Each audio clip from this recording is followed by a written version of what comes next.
Radhanpur highway 4 રસ્તા રામલલા ચોક ISKCON Ambika શોપિંગમાં આવેલ રુદ્ર મોબાઈલમાં ચોરીની ઘટના। રાધનપુર હાઈવે 4 રસ્તા ઉપર આવેલ ઇસ્કોન શોપિંગ સેન્ટરની અંદર રુદ્ર મોબાઈલની અંદર ચોરીની ઘટના બનતા વિસ્તારમાં ચકચાર। ચોરી કરતા ચોર થયા સીસીટીવીમાં કેદ। 3 ચોર સીસીટીવીમાં કેદ। અંદાજિત 10 લાખથી વધુની ચોરી, મોબાઈલ અને મોબાઈલની એસેસરીઝની ચોરી। રાધનપુર પોલીસને જાણ કરતા પોલીસ ઘટના સ્થળે પહોંચી તપાસ હાથ ધરી। ચોરીની ઘટનામાં સીસીટીવી કેમેરામાં 3 ચોર કેદ થયા છે।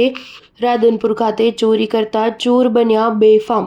શહેરમાં વારંવાર ચોરી કરી પોલીસને પડકાર ફેંકી રહ્યા છે, ત્યારે રાધનપુર શહેરમાં વારંવાર બનતી ચોરીની ઘટનાઓને લઈને પોલીસને પડકાર ફેંકતા આવા ચોરને ઝડપી કાયદાનો પાઠ ભણાવી ઘટના રિકન્સ્ટ્રક્શન કરાવવા લોક માંગ ઉઠી છે। Star news 7 Patan.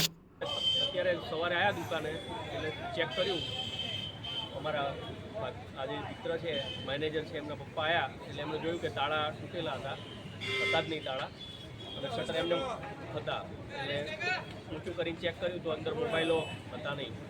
અંદાજિત કેટલી ચોરી હશે? 10 થી 12 લાખ રૂપિયાના મોબાઈલ ગયા હોય એવું લાગે છે। કેટલા આરોપી હોઈ શકે છે? સીસીટીવીમાં હાલ અમે ચેક કર્યું તો અંદર એક ભાઈ ઘૂસેલો છે, એને ચોરી કરે છે એવું દેખાય।